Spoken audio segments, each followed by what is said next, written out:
6h39, estamos de volta com o Manhã no Ar. Fica atento ao horário para não perder o seu compromisso do dia nessa manhã de terça-feira. Olha, durante toda essa semana, a Secretaria de Saúde está com uma campanha para orientar a população sobre o tratamento e sintomas da hanseníase. A ação faz parte das atividades do Dia Mundial de Combate à Doença, comemorado no domingo, 29 de janeiro. Essa simples mancha na pele tirou o sono do Rociclei. É bom, né? Sabe o que é essas manchas. E o seu Luiz Carlos também aproveitou para tirar todas as dúvidas. Tem que se cuidar, né? Procurar saber o que tem, né? Porque se relaxar é pior. Então, se você por mais que não tenha, é bom fazer o exame para saber se tem ou não tem. A gente não tem certeza de nada. As ações de combate à hanseníase começaram nesta segunda-feira em Manaus. Palestras, distribuição de folhetos e o teste dermatológico estão entre os principais serviços oferecidos à população.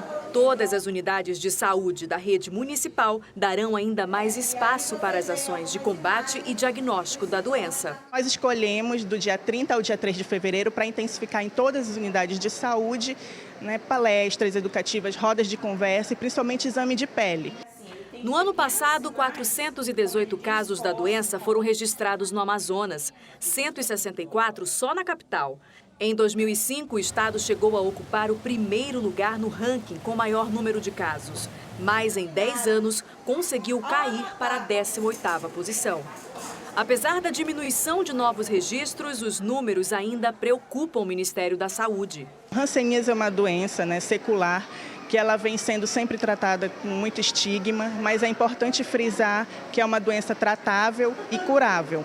A hanseníase ela se manifesta através da pele e manifestação nos nervos. Por incrível que pareça, a hanseníase ela é transmitida através das vias orais. Então precisa ter um contato muito íntimo e prolongado para que se pegue a doença.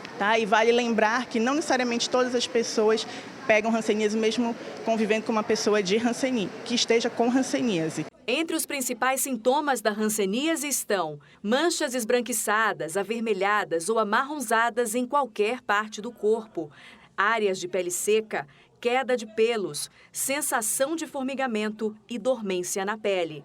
A hanseníase tem cura, mas o grande desafio ainda tem sido a falta de informação e o preconceito. Ainda tem aquela situação arraigada de muitos anos, na época em que a lepra, era a famosa lepra, não era hanseníase, a pessoa que tinha lepra estava condenada. Condenada a quê? Condenada a viver fora das cidades, condenada a ser isolada, sem contato nenhum com a família, porque não sabiam como se pegava.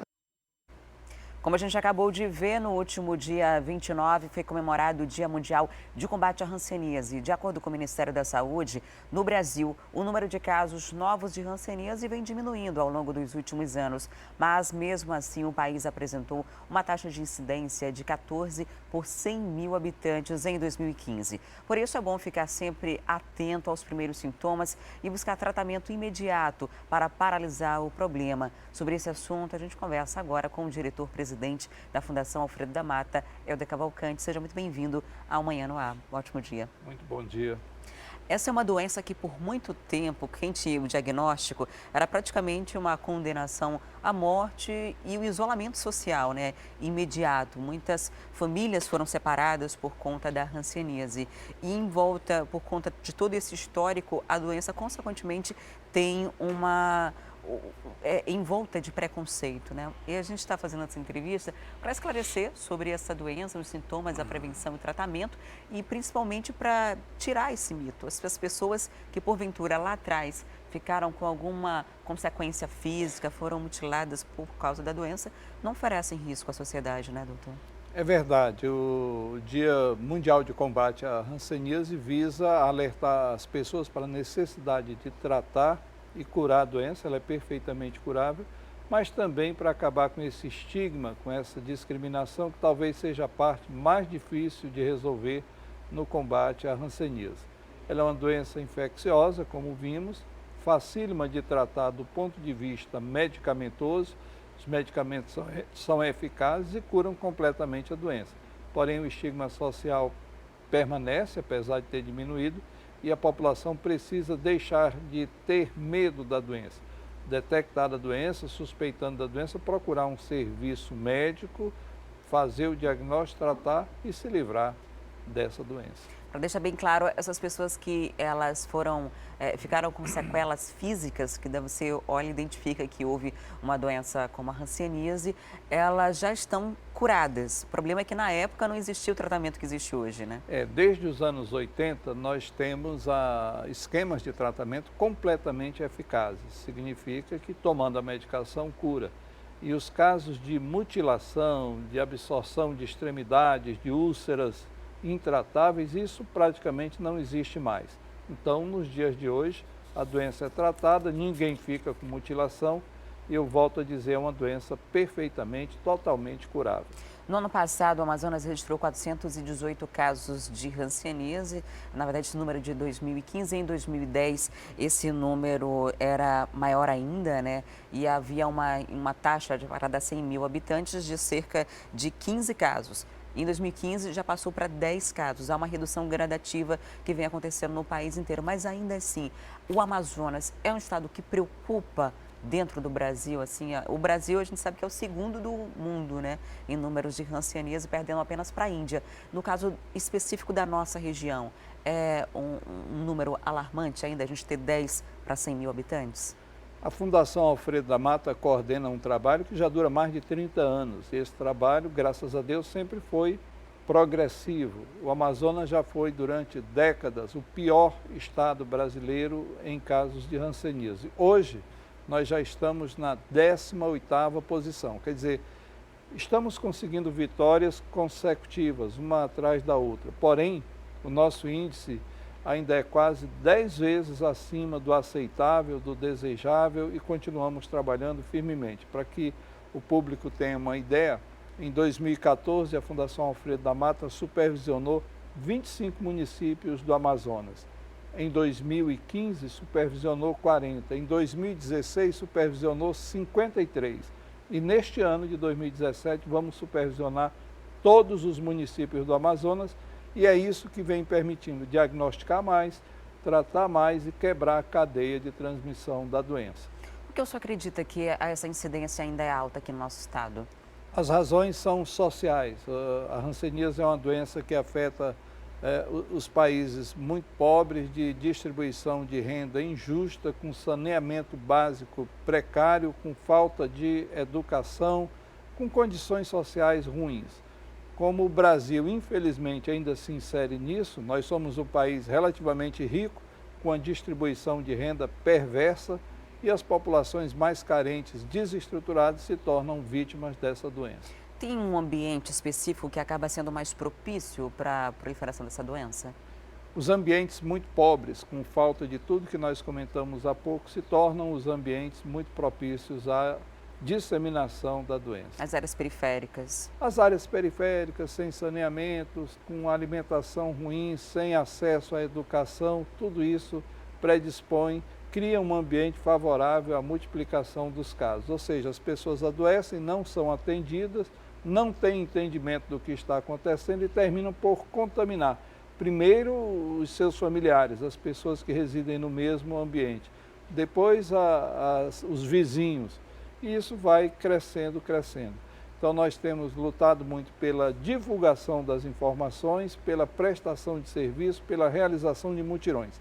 Neste último sábado, a Fundação Alfredo da Mata realizou um mutirão nas suas instalações aqui na Cachoeirinha e detectamos 6 casos novos de hanseníase numa manhã de trabalho. Quer dizer, a doença está aí, precisa ser buscada, tratada para que esse êxito em controlá-la aconteça. Quando a gente fala em hanseníase, muita gente se assusta, tem o peso daí do nome da doença, mas muita gente acha que é algo distante da sua realidade. E não é bem assim, né? A gente pode descrever os primeiros sintomas, quando aparecem os sintomas físicos, que para as pessoas que estão em casa poderem já ter um alerta, fazer uma inspeção no próprio corpo, ver se tem alguma manchinha, algo que possa indicar a hanseníase? Há 2 situações muito comuns e muito frequentes nos portadores de hanseníase. Manchas na pele, dormentes ou não, porque nos primeiros estágios a dormência não é sequer percebida pela pessoa, mas aquelas manchas que já se tornam dormentes são assim emblemáticas, elas são de hanseníase. E dores articulares, né? Dores nos cotovelos, dores nos joelhos, dores nas mãos, dores nos pés, que muitas vezes as pessoas pensam logo em doença reumática, em reumatismo, na verdade, podem ser sinais de hanseníase. Então, ela é uma doença que, dependendo do seu estágio, pode parecer pano branco, pode parecer micose, pode parecer alergia. Então, é preciso que, ao surgir, ao detectar uma mancha na pele, a pessoa procure um serviço especializado.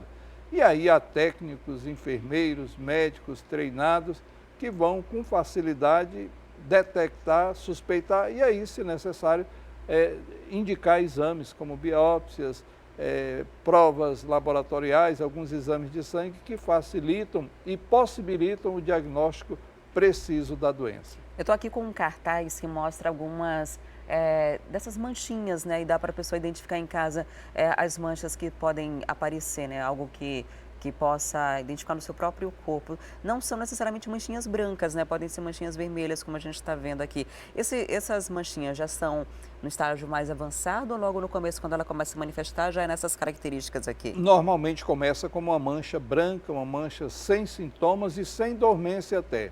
E vai evoluindo sem tratamento para se tornarem manchas ou avermelhadas, como estão aí, ou manchas até que se elevam, se tornam placas, né? E que não coçam, diferentemente de muitas outras doenças, não coçam. Simplesmente a pessoa vai começar a perceber, desconfiar que a sensibilidade naquela mancha é diferente, que tem algo errado ali.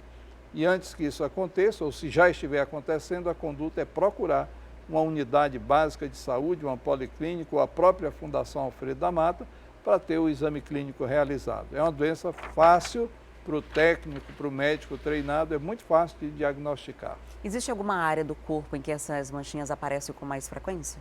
Não, pode aparecer em qualquer parte do corpo, não há assim área de predileção não.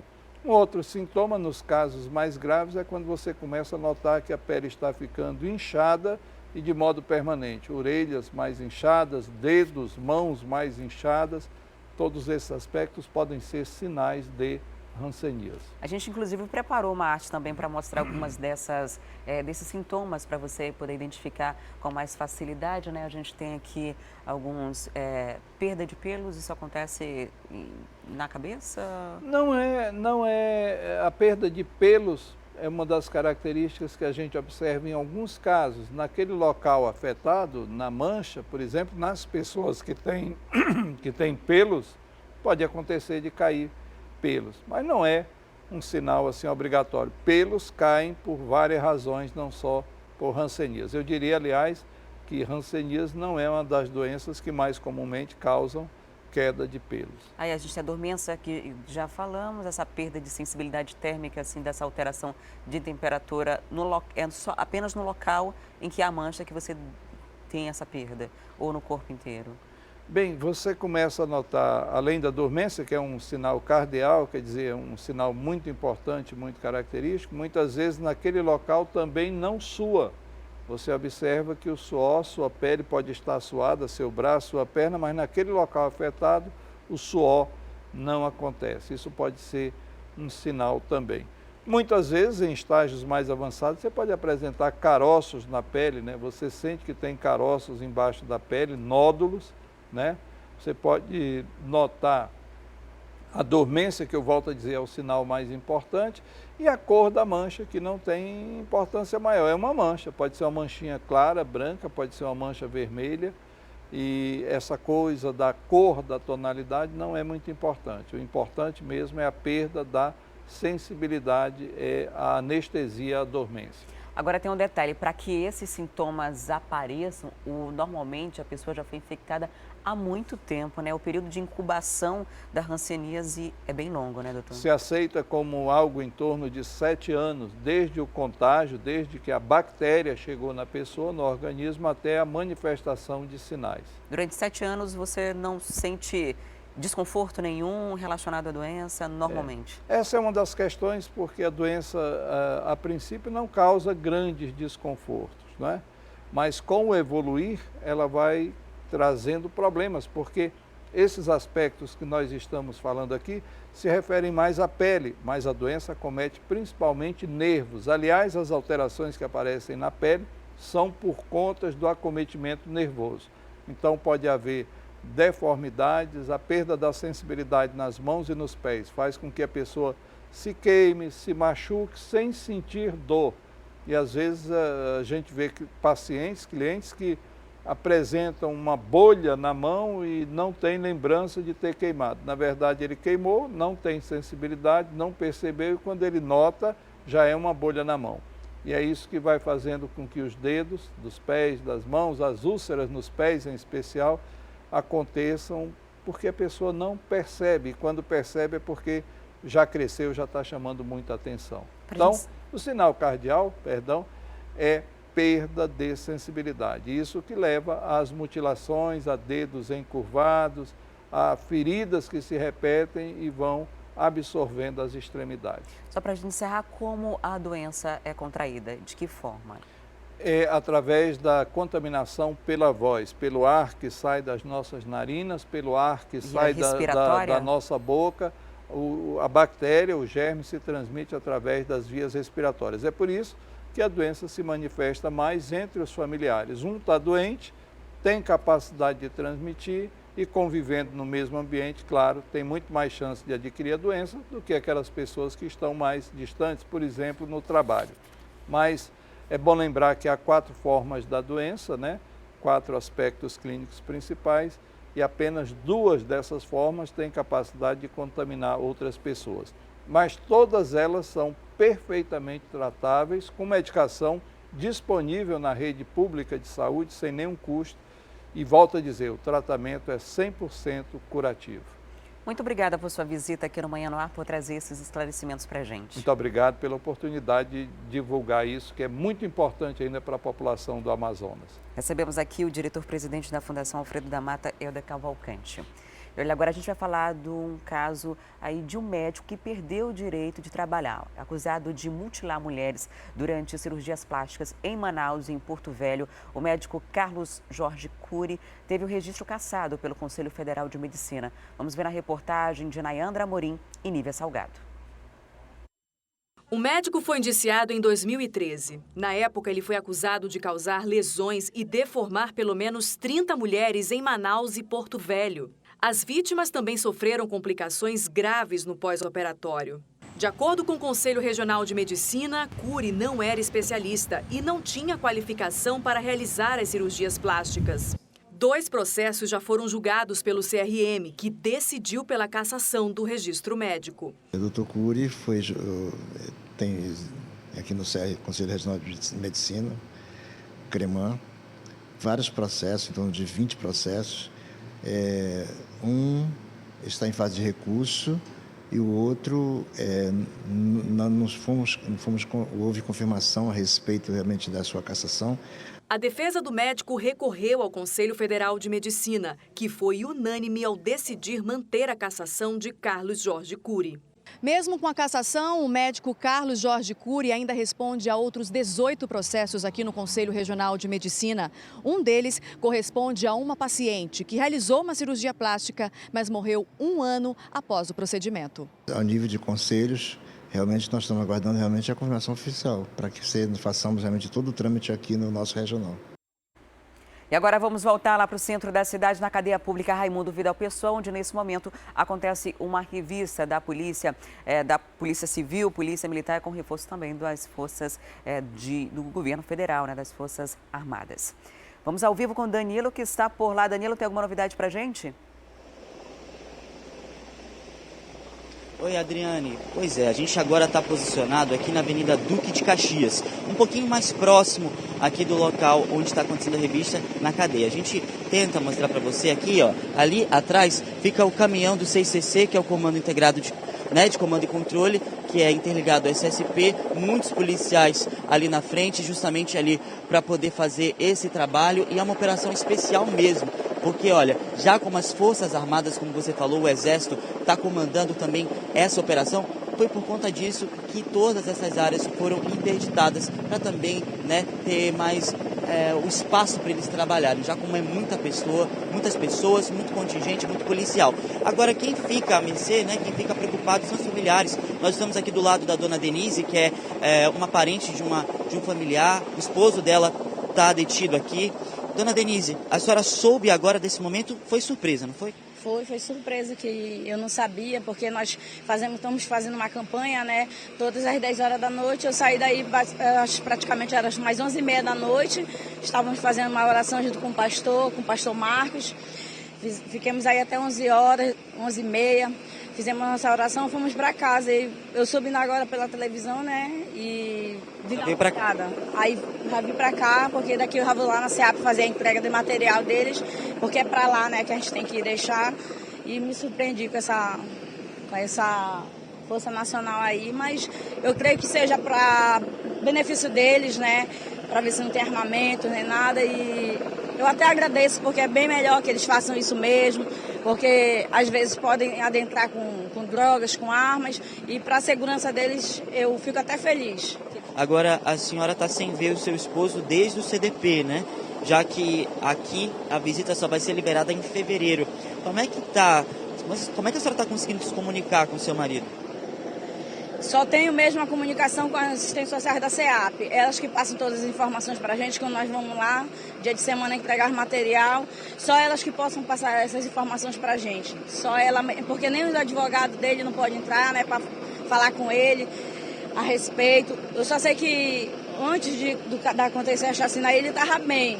Mas depois que aconteceu a chacina, parece que ele levou algumas porradas, ficou na enfermaria internado 3 dias, porque achou que entrou, bateu nele, e ele estava com algum hematomas, ele passou 3 dias na enfermaria, saiu, mas eu acredito que agora ele já esteja bem. Assim passaram para nós, né? Não sabemos, porque desde o dia 1º que eu não vejo ele, que foi o último dia da visita lá no CDP, desde esse dia eu não o vi mais, não sei nada dele. E agora, esse é o material que a senhora ia entregar para ele lá na SEAP? O que são esses materiais? São roupas, bolachas, só suco e suco. São só essas coisas que podem entrar, né? E material de higiene de limpeza, como sabonete, escova de dente, pasta, são essas coisas que estão podendo entrar. A senhora precisa ir na SEAP para poder entregar esses materiais lá? Não pode entregar aqui? Não pode entregar. Estava sendo entregue aí, eu não sei o que houve, que cancelaram. Aí agora jogaram a gente para lá, a gente tem que ir daqui para lá, né, fazer a entrega desse material. Eu acho um absurdo, que nem todo dia nós temos dinheiro, né, para ir para lá. E é o jeito, né? Não tem outra saída. Pelo menos é a primeira vez que eu levo material para ele, né? Porque eu estava sem condições, não tinha dinheiro nem da passagem, nem para comprar as coisas para ele. Porque ele perdeu tudo que ele tinha, que tacaram fogo aí, ele perdeu roupa, perdeu tudo. Ele já contou com a caridade de outros irmãos que estão aí que ajudaram ele, né?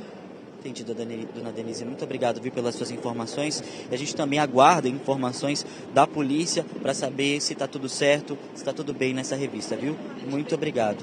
Agora, a senhora quer falar sobre a visita. A visita que ainda não foi liberada aqui para os internos. A senhora vai falar o quê?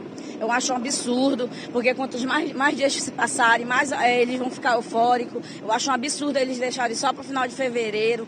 Eu sei, certo, que o prédio não tem estrutura, mas que deixa a gente entrar, deixa a gente conversar com eles, pelo menos por uns 10 minutos, para a gente ver se realmente eles estão bem, como eles alegam, que eles não estão machucados, que eles não estão feridos. Eu acho um absurdo eles não quererem liberar para a gente pelo menos ver, pelo menos 10 ou 15 minutos, o nosso parente. Tá aí o seu apelo. Muito obrigado, viu, dona Denise? Então, é como ela falou, hoje, como você falou, Adriane, também, aqui são 240 internos, né? 2 agentes penitenciários, né, trabalham aqui, depois teve aí uma visita do Ministério Público e também do Conselho Nacional de Justiça. Todo mundo veio aqui, viu que realmente não tinha condições da situação aqui da Raimundo Vidal Pessoa. E agora acontece essa situação. É um pouco estranho, já porque se só 2 pessoas faziam essa situação e já tinham várias revistas feitas, sempre encontrando materiais, então é justamente isso que a polícia deve fazer, para poder aumentar o contingente, para poder aumentar a fiscalização e que esses objetos não entrem mais. Basta agora saber, né, se depois dessa revista isso vai continuar acontecendo, porque no nosso sistema penitenciário, com a crise que está desde o início do ano, toda vez que acontece, né, acho que sempre, toda vez que acontecia uma revista, sempre objetos eram encontrados. Túneis no Compage, enfim, todo o nosso sistema está bem prejudicado mesmo. E agora, nessa revista aqui na Vidal Pessoa, depois que terminar, se acontecer outra revista, será que vão encontrar mais drogas, mais armas e mais objetos que não podem ser encontrados aqui, né, Adriane? A gente vai ficar acompanhando durante todo o dia para trazer essas informações. Até agora a polícia não falou com a imprensa, né, sobre o que está acontecendo de fato. E agora é muita gente mesmo, né? Polícia Civil, Forças Armadas, Polícia Militar. E a gente vai trazer mais informações a qualquer momento. Até já, Danilo. E olha, a gente continua com a interação com a Rádio Acrítica, porque eles também estavam ao vivo com o Danilo Alves. É para lá que eu vou agora conversar ao vivo com a Micaele Cevalho e o Adeilson Albuquerque, né? A gente vai continuar acompanhando essa situação no sistema penitenciário. Muita gente, né? Vocês acompanharam aí da rádio também as imagens. Aí na rádio tem um monitor de TV para ter noção de quantos policiais estão ali, né? É verdade, olha, Adriane, eu inclusive estava conversando aqui com os ouvintes, porque quando eu estava a caminho aqui da TV Acrítica, onde funciona também a Rádio Acrítica, eu vi esse comboio, né? Ele estava ali atravessando como quem vem da Compensa e seguindo pelo Boulevard Álvaro Maia para poder entrar à direita ali e seguir para o centro da cidade. E os carros que vinham atrás do comboio não conseguiam ultrapassar, porque tinham inclusive batedores da polícia, né, impedindo que os carros atravessassem, e me despertou a curiosidade, porque realmente tinha ambulância, tinha carro da polícia, tinha inclusive caminhões grandes. E eu fiquei curiosa para saber o que estava acontecendo com toda aquela movimentação durante a madrugada e todo o cuidado que eles estavam tendo para que ninguém ultrapassasse esses carros da polícia.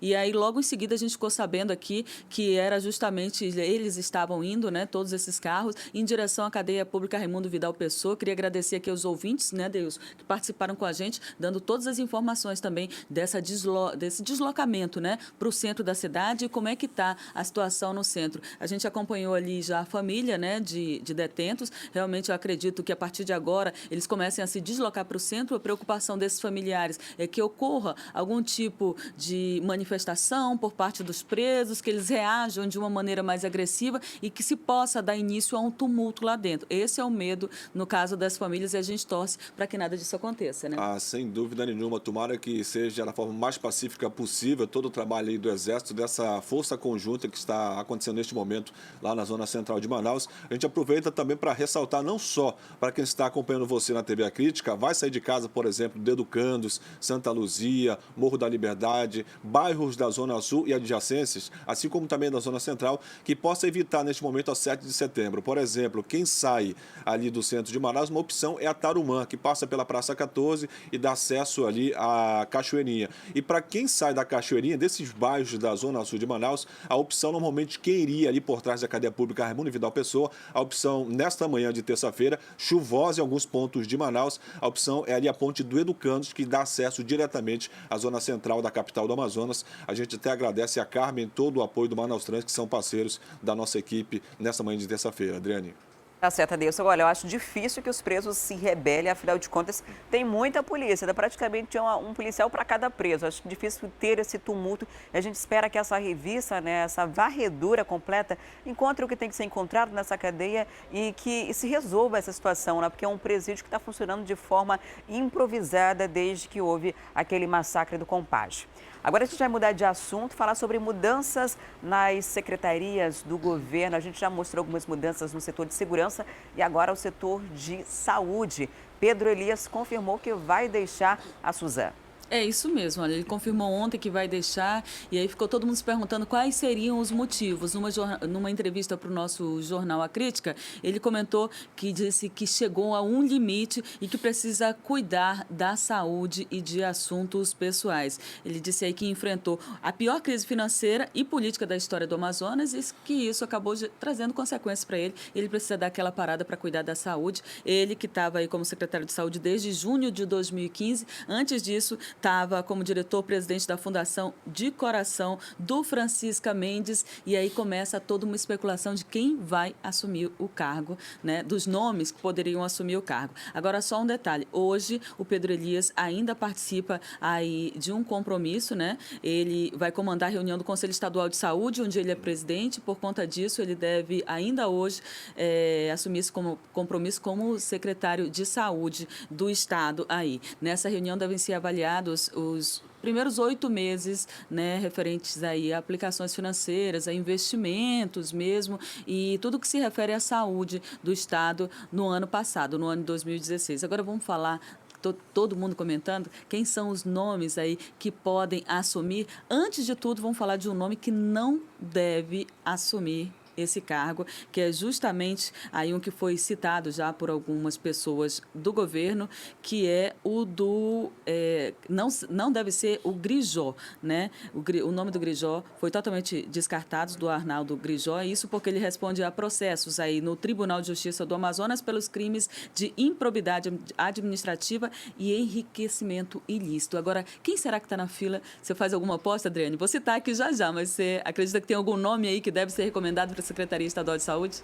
Olha, Micaela, estou por fora aí desses nomes. Eu sei que alguém tem que ter muita coragem e disposição, né? Porque muito pulso além também. dessa crise econômica, teve também um escândalo de corrupção gigantesco dentro da saúde do Estado, um desvio milionário de verba pública. Tem ainda o reordenamento que foi anunciado pelo governador, que gerou uma imagem negativa enorme, que depois foi reconsiderado. E esse reordenamento não aconteceu, mas a imagem negativa está ainda em cima da Suzane e do Estado. Tem concursados que não foram convocados, manifestações contínuas dos concursados da Suzane. Enfim, tem que ter bastante pulso para assumir essa secretaria. Vai ter bastante bronca para resolver, né? Tem que ter muito jogo de cintura também, né? Para levar aí a argumentar tantos interesses, né, a respeito disso aí, que tudo que está acontecendo a partir de agora. Olha só, a gente tem 3 nomes, então, que estavam entre os cotados aí para assumir a Secretaria de Saúde. São eles o novo diretor-presidente da Fundação do Centro de Controle de Oncologia do Amazonas, que é o cirurgião Marco Antônio Ritt. Tem também o diretor-presidente do Hospital do Pronto-Socorro 28 de agosto, que é o Paulo Mendonça, e o diretor-presidente da Fundação do Hospital Adriano Jorge, que é o Alexandre Bicharra. Então, a gente fica aguardando aí essa definição do governador do estado, que deve sair aí nas próximas horas, quem sabe no máximo até amanhã. O jeito é esperar, né? Vamos esperar, então. Agora, ainda falando sobre o governador, o José Mello anunciou hoje que o governo vai promover um concurso público para as polícias civil, militar e bombeiros. Esse concurso deve sair ainda esse ano? Pelo menos essa é a esperança, pelo menos foi o que ele deixou colocado, pelo menos deixou essa esperança para os policiais civis, militares, até mesmo agentes do Corpo de Bombeiros que estiveram presentes na aula inaugural realizada ontem lá no Parque das Laranjeiras, na zona centro-sul da capital do Amazonas. Ele disse que realmente deve sair o concurso até o final deste ano, Adriano Diniz, e realmente é o que todo mundo está esperando. Ele não deu detalhes de qual a empresa que vai ser responsável pela realização do concurso e nem muito menos deu detalhes assim minuciosos de quem pode participar ou algo parecido diretamente. Ele disse que vai esperar um pouquinho mais até que haja realmente alguém que vá tomar conta e a empresa responsável pelo concurso, aí sim. Ele disse que já está realmente muito incomodado com tudo isso, são muitas manifestações, até mesmo os concursos realizados há tempo atrás, 7, 8 anos, para policial militar, por exemplo, alguns não foram chamados ou muitos não foram chamados, o que até gerou protesto por parte de alguns profissionais aí da Polícia Civil e também da Polícia Militar. Então ele deu muitos detalhes, mas pelo menos deixou isso aí, essa esperança de que ainda este ano esse concurso que vai contemplar policiais militares, civis e profissionais do Corpo de Bombeiro também deve acontecer na capital do Amazonas. Ele deixou bem claro também nessa aula inaugural realizada ontem que o governo federal deve disponibilizar 180 milhões de reais ainda no mês de abril deste ano, e ele disse que todo esse dinheiro ele vai investir prioritariamente na segurança pública do estado do Amazonas. Agora é uma longa espera, né, Adriane? A gente tem 8 anos aí em que as pessoas aguardam que aconteçam esses concursos públicos. O último concurso público da Polícia Militar do Amazonas foi em 2011, ofereceu quase 2.500 aí vagas, né, sendo 2.000 para soldado. E aí a Polícia Militar teve o último edital publicado em 2009 para técnicos e delegados. E aí desde 2009 o Estado promete que vai abrir vagas, que vai fazer concurso, não faz. Inclusive, no finalzinho do ano passado, para o início desse ano, nós tivemos várias entrevistas aqui com representantes da polícia e os ouvintes deixavam bem claro esse questionamento. Eles entravam em contato com a gente e perguntavam: vai ter concurso? Vai ter concurso? Afinal, se falou muito no Brasil inteiro que esse seria o ano dos concursos públicos e a população está aguardando, está faltando emprego e nada melhor do que uma estabilidade, né, no Estado ou no governo federal, seja qualquer concurso público já ajuda e muito a população. Tomara que esses concursos saiam, né? E principalmente porque, além dessa questão econômica, você vai também ter aí uma garantia de investimento na segurança pública do estado do Amazonas, que a gente sabe que está muito deficitária, precisa de investimento pessoal, de recursos humanos, faltam policiais em várias unidades. O próprio delegado-geral, o novo delegado, esteve aqui durante esse mês e falou que são necessários pelo menos mais 2.000 homens. Além disso, a gente tem aí a Polícia Militar e o Corpo de Bombeiros. É um processo longo, porque além de fazer o concurso, de fazer o processo de licitação para ver qual é a empresa, definir essa empresa, iniciar edital, todo esse processo. Depois que as pessoas são aprovadas, tem as partes de provas físicas e também o período de treinamento para aí sim um policial ir para a rua. Então é um processo bastante longo. A gente espera que saia logo para a gente ter todas essas pessoas já na rua trabalhando e garantindo a segurança do nosso estado. E diante de toda essa crise que a gente vive, né, Diniz, a gente percebe que o governador José Mello, ele tenta minimizar quando ele coloca, até porque a gente vê uma espécie até, vamos colocar, entre aspas, de desespero pela parte dele, quando ele fala que vai ter concurso este ano, só não divulga o número de vagas, nem a empresa responsável, nem o edital quando será lançado. Então é até uma forma de dizer, tipo assim, para quem está cobrando muito, como policiais militares e civis, segura que este ano sai, e é o que todo mundo está esperando para tentar minimizar não só a crise carcerária que a gente vive aí, como também a crise no emprego realizado aqui no nosso estado mesmo, como policial civil, militar, com uma cobrança que é muito grande. Ele tenta minimizar quando ele coloca isso. Isso tem um efeito social também, né? As pessoas sabendo que vai entrar um grupo maior, né, de policiais, que vai ter reforço na segurança do estado, já ficam mais tranquilas. A gente merece um pouco de tranquilidade, a população como um todo, num período desse, depois de um início de ano tão tumultuado assim, né, Adriane? E a gente tem que primeiro resolver a primeira parte, escalonamento dos policiais civis e progressão de carreira dos policiais militares e bombeiros. Micaela e Adeilson, muito obrigada pela participação. Um ótimo dia para vocês e para os ouvintes da Rádio A Crítica. Obrigada, Adriane. Até amanhã, viu? Até lá. Bom estar. Até mais.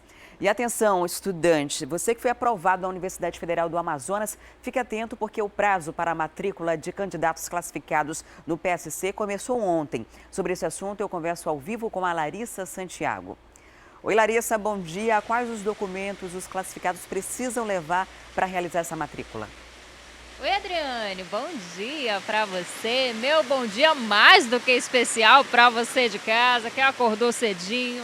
Nessa terça-feira chuvosa, tá ligadinho aqui com a gente no Manhã no Ar. Então, os documentos são os seguintes: seu documento oficial com foto, o CPF, uma foto 3x4, além, é claro, do seu histórico escolar e do seu certificado de conclusão do ensino médio. Mas calma, tá? Primeiro, você precisa fazer um cadastro no portal do Calouro, no www.calouro.fan.edu.br. E é bom se apressar, viu? Porque, como você falou, esse prazo já começou e está quase terminando, porque ele vai até o dia 2 de fevereiro, até essa quinta-feira. Então não deixa para a última hora, faz logo esse cadastro no portal do Calouro e só depois que você vai entregar essa documentação. Do dia 3 de fevereiro até o dia 10 de fevereiro. Onde que você vai entregar? Lá na unidade onde você vai estudar. E aí, primeiro faz esse cadastro, portal do Calouro, anota aí, www.calouro.fan.edu.br. Isso até o dia 2 de fevereiro, até essa quinta-feira. Depois, do dia 3 ao dia 10, você vai recolher toda a sua documentação, foto 3x4, RG, um documento oficial com foto, CPF, histórico escolar e certificado de conclusão do ensino médio, vai reunir tudo e vai entregar lá na unidade onde você vai estudar. Aqui na capital, para o primeiro e segundo semestre, são 1.910 vagas e outras 825 para o interior do estado. Então, estudante, não deixa para a última hora. Vou só lembrar a data de novo, hein? Até o dia 2 de fevereiro para fazer o seu cadastro no portal do Calouro e do dia 3 ao dia 10 para entregar toda a sua documentação na unidade onde você vai estudar. E não deixa para a última hora não, viu? Adriane, volto com você no estúdio. Tá certo, Larissa. Muito obrigada pelas informações. E olha, agora a gente faz um breve intervalo comercial, mas volta daqui a pouquinho. E ainda hoje a gente vai conhecer o samba enredo da Andanças de Ciganos. Não sai daí que é um instante só.